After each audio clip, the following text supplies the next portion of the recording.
What's going on, everybody? Welcome to the Clubhouse with Anthony and Tyler. I am Geddis. You may not know me. Some of you may know me if you were tuning in to DiNardo's Dugout way back in the past. I was the producer for that show. But here I am back to entertain y'all with my two guys here. Gentlemen, what is going on? Welcome back, Geddis. Yeah, life is good. The drops are coming, so don't hit me. I would have had a drop for that, but life is good. I haven't been podcasting in a while, so I'm glad to be back, especially with my guy Tyler over here. It's like riding a bike, my man. Yeah. It's been a minute. I feel like we're all a bit older. Life is a bit different now, so I'm interested. How have y'all been? How's North Shore 9 been doing? Like, I see y'all doing big things. Got super chats and all that kind of stuff now. Kind of tell me how it's been on this journey that y'all have been on. Sucks. Pretty miserable. Really? I'm taking the Tyler route. If we're going back in the day, it was going to be Tyler. It sucks. Oh yeah, right. It sucks. Yeah, it's been going good. It's going good, going great. A lot of fun. A lot of tiring moments. We got a blog back though, and we have you back. So it's going really good now. Talking about back in the day, like Tyler said, we're going back to 2017. We got the blog back. We're podcasting with Geddis again. All the old vibes. Yeah. I'm excited. That's good. Anything like new? Anything crazy coming up with North Shore 9? You let people know about? Can't tell. There's something coming up. Is there something? Oh, that's well. True. There's this that we're recording now that no one knows about until they're watching it. So, welcome everyone. But right. There's also something brewing in the background too that. There is that he doesn't even know about yet. I'm not a person that likes to do things in secrecy, so that way everybody is like surprised. I'll say this. I'm making sure the ducks are in line, the universe is in line, things are done, and once I'm at that point, I can say boom instead of saying boom and then it doesn't get done and it doesn't happen. If that makes sense. I have a source that tells me it has to do with somebody with the last name McCutcheon. Is that true? Correct. Andrew McCutcheon. Well, I kind of do know. To be on Never the mind. show. Yes, that's exactly it. That's exactly it. What about you, Tyler, man? What's been going on with you?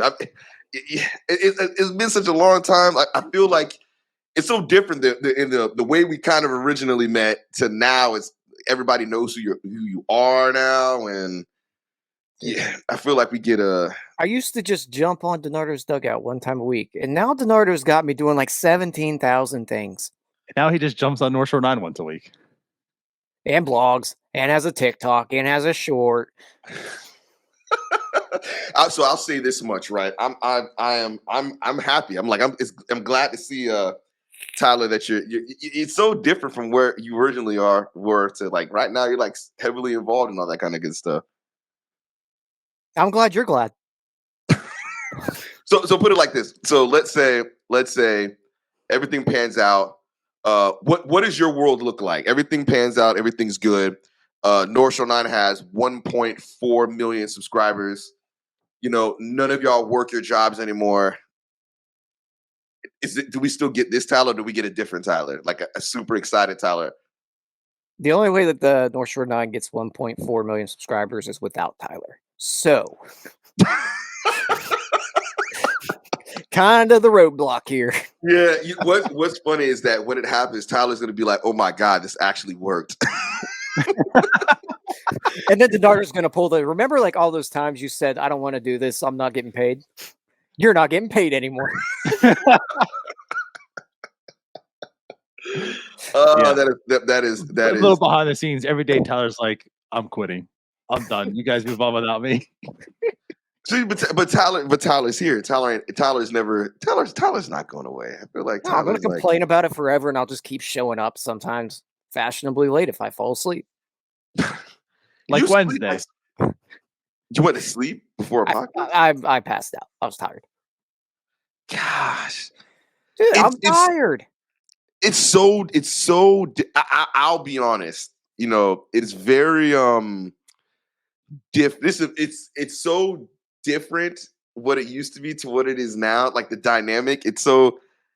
I don't know. I'm not used to like today. We text. We're like, okay, what time we starting, whatever.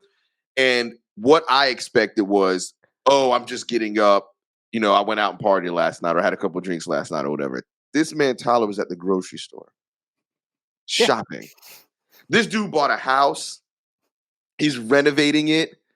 He's setting up rooms and all this stuff. He's like rooted. He's like rooted in what he's doing. Like this is like you've grown up. Yeah, I used to podcast out of a closet in my apartment. I forgot about that actually. You legit used to go in your closet. Yeah. Oh, with the hoodie on. You remember that? Yeah. Yes, the hoodie on. You couldn't see his face. That's crazy. Do you know who? What's your boy's name that used to always come on the show? That used to the kid. Garrett Cole. Garrett Cole. Garrett. He's probably like 21 by now. Jeez. Where is he at? I actually, he like randomly DM'd me a few times over the past few years. I think the last DM he might have sent me was like 7-8 months ago, something like that. I think he's in West Virginia though. Because if you remember when we had him on, he was like, he's actually a really smart kid. He was like prepping to like get himself ready in high school for like college. And like he's now in college. And like Tyler said, he's probably 21 already. Wow. Huh. The DiNardo Dugout kid correspondent, Garrett Cole. Yeah. Which ironically, his name is Garrett Cole.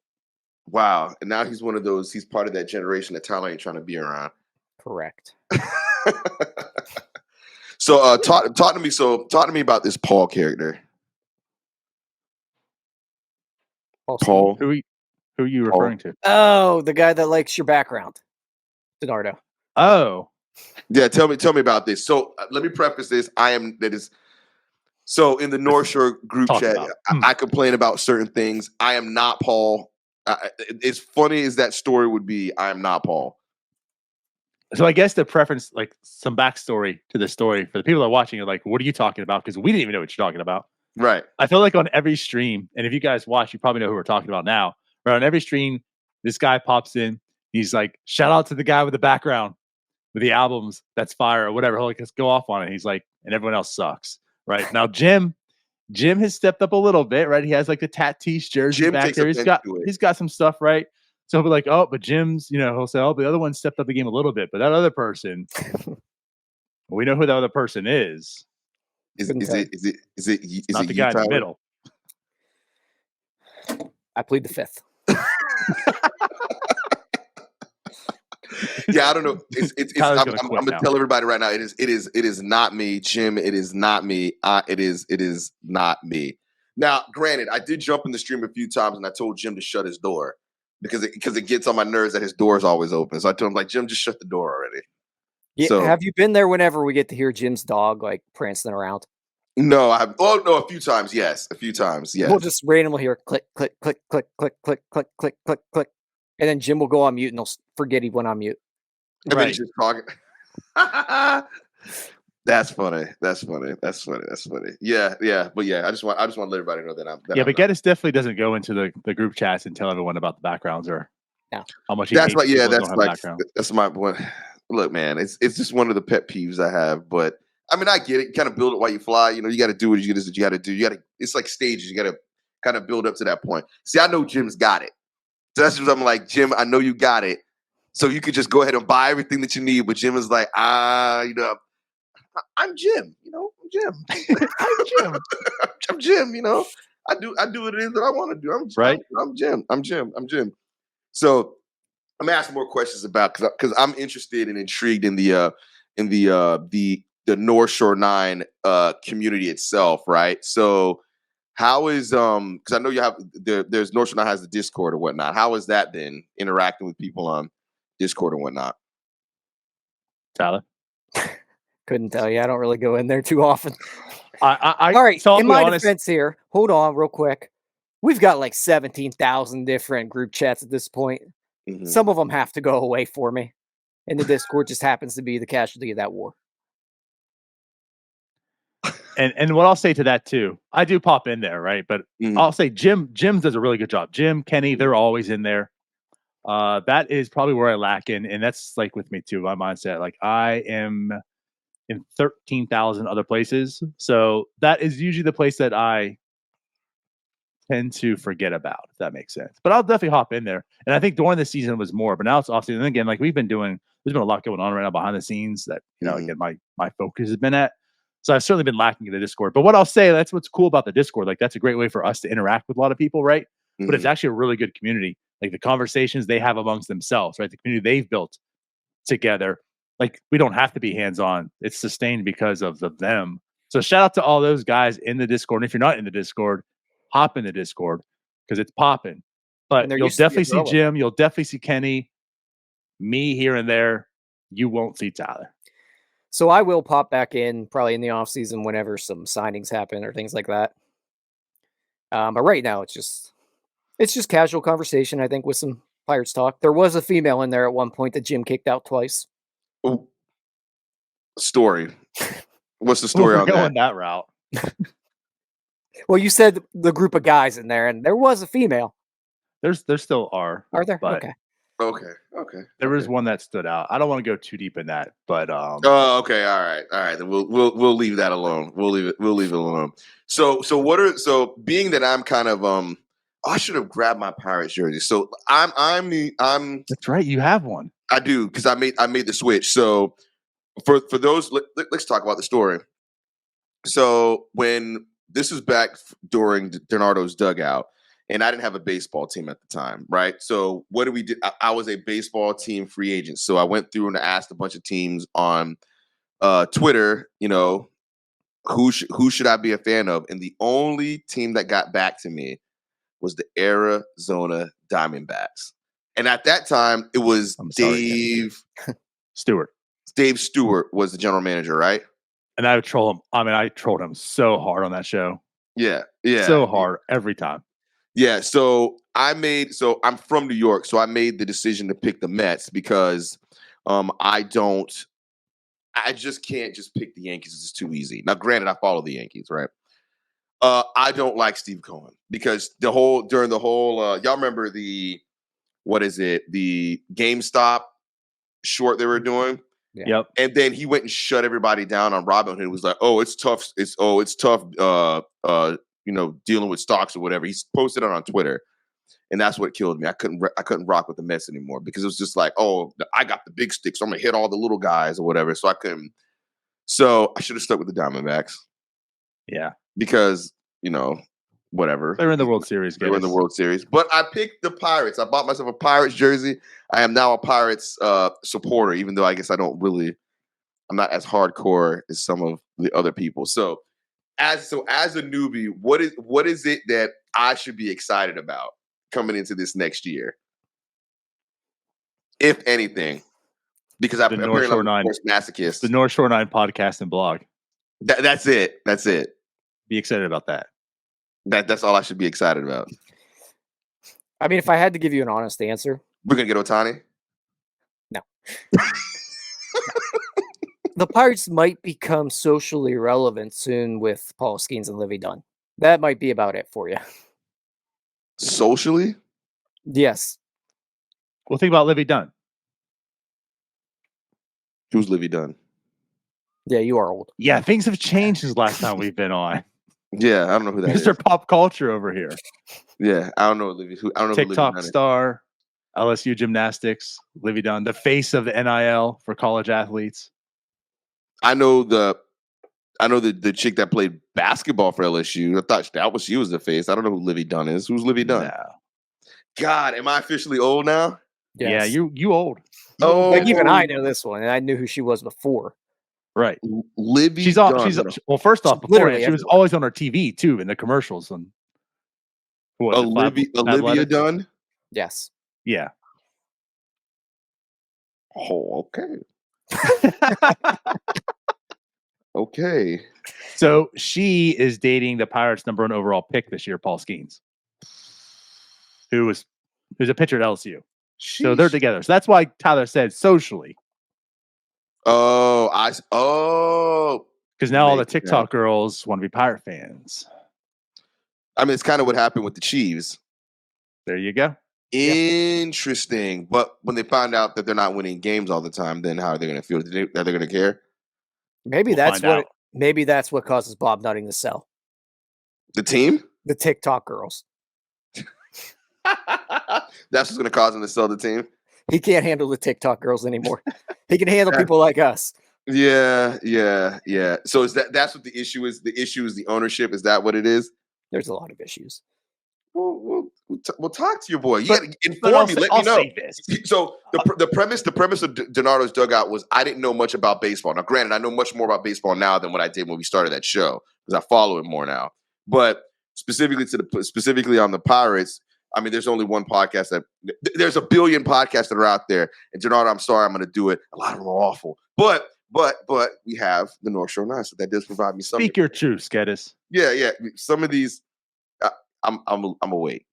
Go ahead.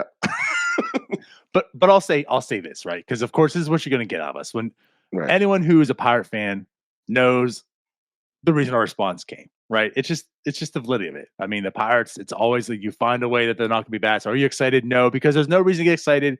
Because the moment you get excited about the Pirates, they fail you. You understand this, Geddis, as a Jaguar fan. I do. It's just 100%. You don't understand it as long as we have. So with that said, yeah, like jokingly we say that, right? But I mean, there are some things to be excited about. You know, again, like we talk about Paul Skeens, he's the number one pick. He could be a legendary pitcher, you know, in the future. McCutchen probably coming back again. He's going to hit his 300th home run if he does, hopefully, right? He's at 299. I mean, like the Pirates could be a good team. Like there's certainly a path there for them to be a good team. It's just what are they going to do this offseason to make sure they're there? There's a lot of young talent. It's a lot of unproven talent, a lot of question marks, right? So like there's this whole large variance of like where this team could probably be in 2024, but it does look more optimistic than pessimistic. I'll say that, but it's not there yet. Like I can't be like, hey, be a Diamondbacks fan because they're there. Pirates haven't arrived yet. If we're in the trust tree here, I need them to be good. I don't know if I can do another couple years of post-game shows with a bad team. Those threats are turning into I'm signing off. Tyler Sweeney has left the group chat. I'm telling you, 162 games in a year. How many we did a post game for every one of them? Not us personally. Thankfully, this year we had help. Yep. But except the one. We did 161 this year. Did we? What one? Yeah, there was one we missed because I think Cody couldn't do it or something. I think there was one. I don't remember. Oh, that's slacker, Cody. We might have missed one, but either way, a piece we probably. What would you say we did? Probably 60 or 70 a piece? That makes sense. Probably. That's a lot of podcasts. That is a lot of podcasts. That's just the post-game podcast. Right. That's not our podcasts on top of the post-game show. And when you're doing it about a bad team, that's tough. I understand the plight of Tyler right now because, one, I mean, come on. Like, you said, so, but how many post games do you think that you did, Tyler? I mean, we did 2 or 3 a week a piece. Yeah. So like that's a lot. That's a lot, especially for a team that's not great. So like what got me excited, right? When I made the switch is O'Neal Cruz, right? So I'm like, okay, like this dude's legit. I played MLB The Show for like 3 days, right? And then I stopped playing it. But like I was like, oh, this is awesome. I mean, he's like, I don't know. I'm not going to say he's like Aaron Judge, but he's like built, like he's tall, seems to handle business or whatnot. So that's something to be excited for, right? Yeah. But also he's coming off a broken ankle. You didn't get to see him play all year. So it's like, again, like question marks. Hopefully he's not like, you don't know what this year was more or less like finding out what O'Neal Cruz actually is. A lot of talent, right? But what is he? And you didn't get to see that. So you head into next year with the same mindset. Let's find out what he is coming off of a broken ankle. Question marks. Are the Pirates an analytically driven team? I feel like you have to say that yes to every team. It's just what level they are, and not as much as they lack in that department.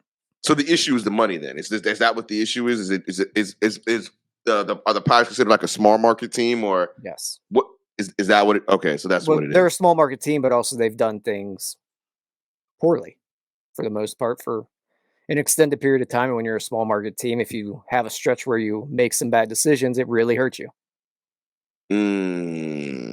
Fair enough. Because I'm looking at Tampa and I'm like, that's small market. I mean, they don't even come out to watch them play. Right. They haven't screwed like anything up. Huh? They've hit on basically everything they've done.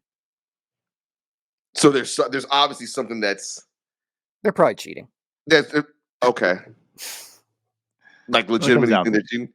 I don't know how else they can be as good as they are, and everybody that goes there ends up good. They have to cheat somehow.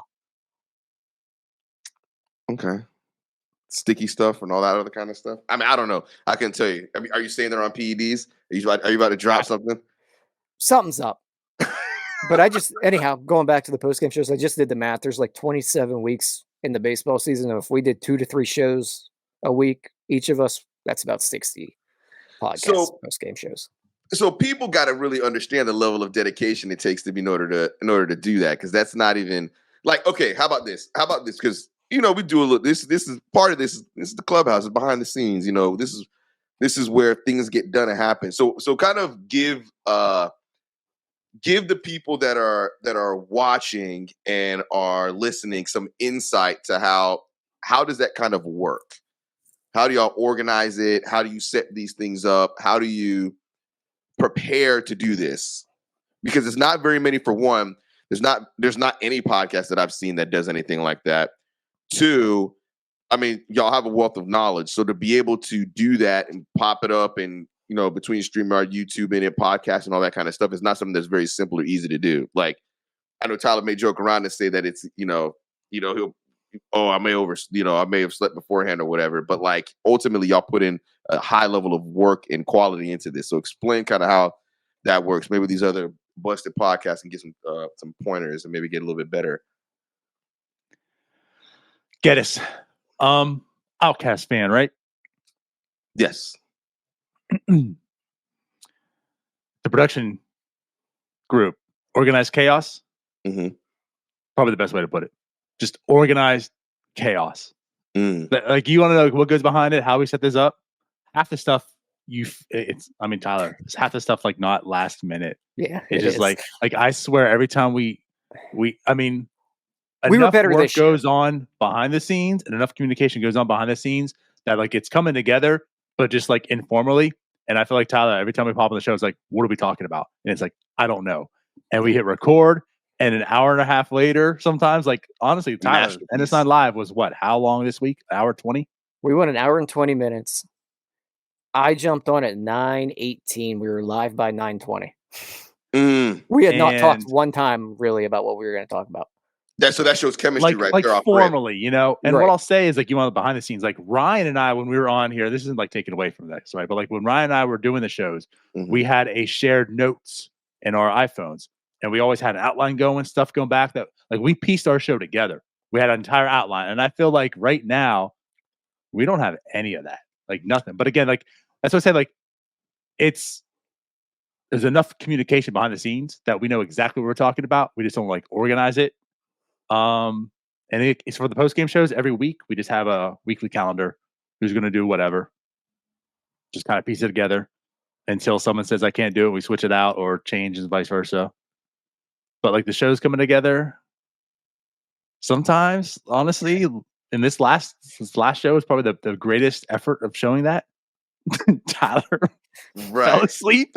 Right. I don't think we're having a show. I put in the chat, sorry guys, no show coming on.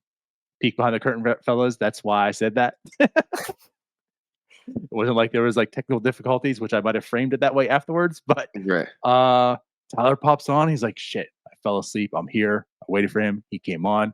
I was like, you ready? He said, yep. And I hit play. And we popped out an hour 20.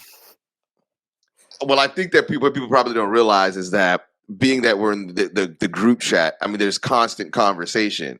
So a lot of the preparation goes down through the group chat. Kind of. I mean, we don't really talk about the show through the group chat, but we have an idea of what each other's opinions are on things. Mm-hmm. So we don't really go over topics or anything. And also having the blog now helps a lot, I think. It really helped on Wednesday because our entire show was based on the blog. Right, which makes sense because it's all one entity. But in terms of going over topics in the group chat, DiNardo, what would you say? We do it maybe like once every 3 shows. We'll actually discuss what we want to talk about. I say like we do. We'll talk like what's the topic, but like we don't know the in depths of the topic. Like, hey, let's talk. Like, let's honestly, this last one, let's talk about free agency. We knew we were talking about free agency. After that, we didn't know like what it was exactly. But I think like what Tyler said, and I want to hit on this also, is we're at such a point. And again, when you do 60 podcasts just in post game shows, we're at a point where we know exactly. Yep. We can just literally hop on and do a show. Like we're just at that point right now where, of course, like there has to be some preparation, right? Which there is, but we don't have to lay out an entire show and go in because again, we know each other. We're at that point now. We have the topics. We hop on, boom. So and then Jim's wrong all the time. Also, yeah, it reminds me of kind of like if like. Kind of like Jay-Z, right? You just hop in a booth and one take it and boom, it's a freaking hit. But like y'all I don't write my lyrics. Huh? I don't write my lyrics. Right. But y'all have put in the work over a long period of time. So like, so me asking these questions may not necessarily benefit North Shore 9 completely, right? Because these are nuggets, right? Because like a lot of these other podcasts that are out here, they may do what they do, but they can't necessarily do it the same way North Shore 9 does because there's a certain level of this has been a long-term, long-going thing here. So being able to go in with the other people in the group and be able to bang out shows, a lot of people think that it's something easy to just do. Like, oh, I'm just gonna grab a microphone and pop on and just have a discussion or whatever. But like, it's very easy to get on and be frozen and not have a clue what to discuss. So you can't one take. It's not one thing. If you're able to come in and one take it like how these guys do on a post game or whatever it is, it's not the same. It's not the same thing for a lot of these other shows that are out there. That's not to say all of our post games have been good either. There's been some really bad ones we've put out as well. Right, but that's how it works. I mean, not everything is going to be, not every song is a hit, but when they hit, I mean, they hit. And I mean, honestly, listen, I think our last show got a C- from Bucko Mike, and that's one of our better scores. Like, you get a C- from Bucko Mike. That's a hell of a grade. But Bucko Mike is a harsh critic, is he not? What's that? I said Bucko Mike is a harsh critic, is he not? He's absolutely fair. I mean, we put out C- work. So, oh my God. So if you put out C- work, what's everybody else then? F. I don't watch anybody find else. Out from Bucko Mike. Oh, does he do that? Does he go? Is he? He's like Mushnick from New York. He goes around and critiques everybody's plot. You know what's funny? He should do that. What's interesting is that as many times as for those who know, I don't know Bucko Mike, but I know Bucko Mike because he would always talk. He would talk about all of us or whatever. And like I haven't been on Twitter or X, I don't know what we call it now, but he would always comment and stuff like that. He seems like a good dude, but wasn't there a point in time we tried to get him on and he was just like, "Nah, I ain't doing it." Still try to. He's called in before. We've heard his voice. Has he? He was on our voices when we did Spaces. Yeah. Ah, okay. Oh, okay. See, there's one aspect I will say, and I'm gonna pull the curtain back that I think that would make the show great. And I've told this to DiNardo, and I'm interested to hear what Tyler would think about this. Is having people that are able to call in during the show and have discussions with y'all about the status of the Pirates at any particular point of the season, because I would love the opportunity to hear y'all have discussions and maybe have like in-depth arguments with people that feel like they may know more or know less of whatever it is. We've talked about doing it before. It's just I think the logistics of it are tough. I told DiNardo what to do.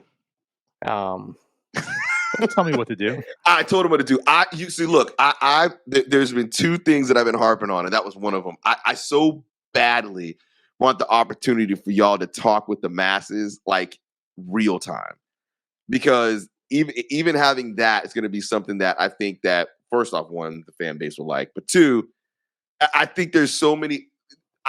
I know these guys a little bit different than what everybody else knows them, and that's kind of the point of this show, is to kind of bring out some of that and to have the opportunity for people to see like different side of Tyler, different side of DiNardo, Jim, Ryan, which maybe he'll come on every once in a while. I want to see one side of Ryan. Huh? You said what? I'm trying to see one side of Ryan. Right. A different side of Ryan. Right. But I think these are all different. We tried bringing him out the woodworks. He had his Ryan's rant, and that lasted like 3 weeks. So yeah, see, and look, and I get it. I think what me and Ryan are both realtors, so I don't know how it is in Pittsburgh, but I know how it is here in Florida or whatever. And then having kids and stuff like that, I get it. But I'm like, come on, Ryan, the boys want you back, bro. They want you. So, maybe next year. Huh? Maybe next season. Maybe next season. That's funny. Oh, so hold on. I'm gonna dig a little deeper in here because I forgot to ask. So Tyler, you still coaching? Yep. Well, how did you do last year? Or what? Is your season over? Oh yeah. How was it? We're actually about to start back up. Okay. Probably within the next month, we'll be starting back up in open gyms. Okay. How'd y'all do last year? Last year was a challenge. We were very young. Okay. But define young. I don't know. I mean, we started 3 freshmen. Okay, so you're coaching high school kids. Yeah. We were just young. Hopefully this year will go a little better. I would like to see Tyler. Could you imagine Tyler like in the major leagues, like managing a team? I feel like Tyler would be the type that would be like, hey, we want to do analytically, this is the way that we should go. And Tyler would be like, I don't want to do it that way. That is correct. So I feel like that's kind of how you would be. Yeah, that's stupid. We're not doing that. That's actually pretty funny. Those numbers aren't real. Right. So what are your thoughts on analytics and stuff like that? Like, do you think it should be something that's heavily weighted or not? You asking me or DiNardo? Both of y'all on this podcast. Wow. I'm at the point now in my life where I hate analytics. I think they are so overdone. I don't know what half of these things mean anymore. I think it's taken the human element out of the game, and it drives me crazy. And when I say that, I don't want to trash StatCast, for example, because I think there's a lot of valuable information in there. Mm-hmm. In terms of making yourself better.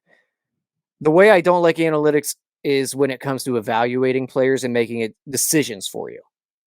I like it when you use it as an improvement tool. I don't like it when it's a decision maker. Mm. And I guess for me, like, it still remains consistent of like where I was before. Analytics it's information. It's another tool, right? But like you can't just only use one piece of information and that be the end all be all. So I just think you have to have like a nice blend of both. So I don't hate analytics by any means, but I do think there's a huge tendency that people to just go that route. And I think like the running joke, right, is see red circle or see green circle. Oh, this guy has a bunch of green circles, so he's good. When it's like you don't even understand what those analytics are representing, or what they mean or how they're valued. I mean, like each player is different. And like if you're a contact guy, you don't need to have exit velocity. So like don't look at the exit velocity and say, oh, he has low exit velocity, he's bad. Well, no shit. Basically, that's the type of player he is. He needs to get on base and slap hit and this and that. So I think that's where like it's overdone and it gets blown up, but they're absolutely needed. And I thoroughly enjoy them. I just think like get yourself to a situation to kind of learn what they represent, what they mean, and understand them better. Right. I'm not all the way there by any means, right? But it's just like I think that's the problem with analytics right now. Yeah, they rely too heavily on it. And everyone becomes an expert because they see a green bubble or not. Right. These dudes from Princeton. It's weird now because it's like in a sport where the athletes determine a lot. Now it's being determined by people who aren't athletes or were ever athletes. And I guess that's where I'm at. The determination. It should be determined.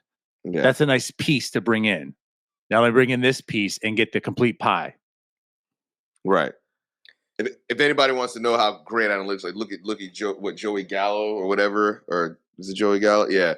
And apparently the Yankees, they wanted him for the longest because analytically he was like great, and they've been trying to get him for years, and they got him. He was awful. So it's like, analytics work sometimes, but it's not an end-all be-all type thing. So I mean, look at like Luis Ariz. His Statcast page is ugly, but he just puts the ball in play. He's like that slow pitch softball hitter that just bloops over third base all day long. Right. He's batting 400 through like July. Yeah. But analytically, he's not. But he doesn't hit the ball hard. Baseball. There it is. That is for you. You know what actually does drive me crazy though now, Geddis, is analytics that are kind of flowing into every other sport. Because baseball, I still feel like it's the perfect sport for them. It is. It is. Yeah. I don't need to see it in basketball. I don't need to see it in football. I don't need to see it in hockey. You see analytics in football? Well, PFF calls himself analytics, but oh yeah, but do people really pay attention to pro football focus? Oh yeah, they do. They do? Yeah. For the good and the bad. Yeah. I've seen stuff come from them, and I'm like, all right, the eye test doesn't hold up to this. But here's the thing, though. How can you call it an analytic when you're grading them on an eye test? It's not an analytic. Yeah. The human made the number. Right. It's purely subjective. Which is not objective at all. So yeah. And like the same thing with basketball. I don't remember what I was listening to way back in the day. I think it was the Grizzlies when they traded Rudy Gay and they went full on analytics. And I think it was Mike Conley that was on something. And he was like, the analytics don't show that sometimes you just need a guy that can go get a bucket. Right. Or if like a player is just hot at the moment. Like they don't factor that in. Like it's weird. I mean, I get it because they want to like streamline things. So it's like, okay, if this is the equation, and if I do this equation, then it'll guarantee me that I win, 70% of my games kind of thing. I get that, but like that's not how that works. Well, I don't know. Maybe I'm just I'm an idiot. And I don't know. You're on the right track. Huh? You're on the right track there. Yeah. I think their number is like 84 games now that they want to win in baseball. 84? Yeah. 85. So what? 80, right. 85? Yeah. So the roughly. 60, I forget the number now. We just had a whole show it was 84, but it's like because the deviation of it's this much, and if we win this number of games, and you want to win 54% of your games. That's what it was. But what if I want to win like 70% of my games? That's dumb. Yeah, that's not the most efficient way to do things. You're over investing. You don't need to do that. Here's the problem. Corporate America just like has trickled into sports. Oh, that's horrible. There it is. That's horrible. So they're We're all like, looking for synergy. So they probably don't even want to pay. Like, there's going to be teams that don't want to pay Ohtani his $80 million a year or whatever because it's just not efficient. Yeah, pretty much. But there's also a bunch of teams that won't pay him that because they can't afford it. They don't have it. Well, yeah, right. yeah. There's that. Yeah, exactly. Well, gentlemen, I appreciate it. This has been fun. It's nice. This is nice to get an opportunity to kind of let people see behind the scenes stuff like that. So if you're watching this, we appreciate it. We'll have more episodes that come out, obviously, because this is what DiNardo wants. So we'll do what DiNardo wants around here. Totally my idea. It wasn't his idea. It was my idea. I wanted to get a little piece of the pie. I wanted to get back in the game. So I wanted the opportunity to talk to people in the group on the phone, not on the phone, on the podcast, and get people a little bit of behind the scenes and get to see more about people. So it was fun talking a little bit of Pirate stuff, but also talking about some other things that are not so heavily Pirates weighted. So like grocery stores. Like grocery stores, exactly. So if you like what you see, go ahead and leave us a comment. Let us know what you think. If you made it this far, like, subscribe, hit the bell. So if they didn't tell you that, I'm telling you that. So that way you get notifications of all the different pre-game show or post games. I don't do pre-games. So post games and all that kind of stuff that's going on. Huh? I said, who knows? We're a bunch of dum-dums. We just keep doing more and more. I don't know why. Yeah, well, money is good. And you're not like the Pirates. So. Well, awesome. Well, I appreciate all of y'all. Peace out. Well, thank you for watching. I know we try to provide the most entertaining content that we can, and we'd love to spread it to as many people as possible. So I know it doesn't seem like a lot, but if you could take the 5 seconds to like this video and subscribe to the page, it helps out so much more than you know. Thank you, and let's go Bucks.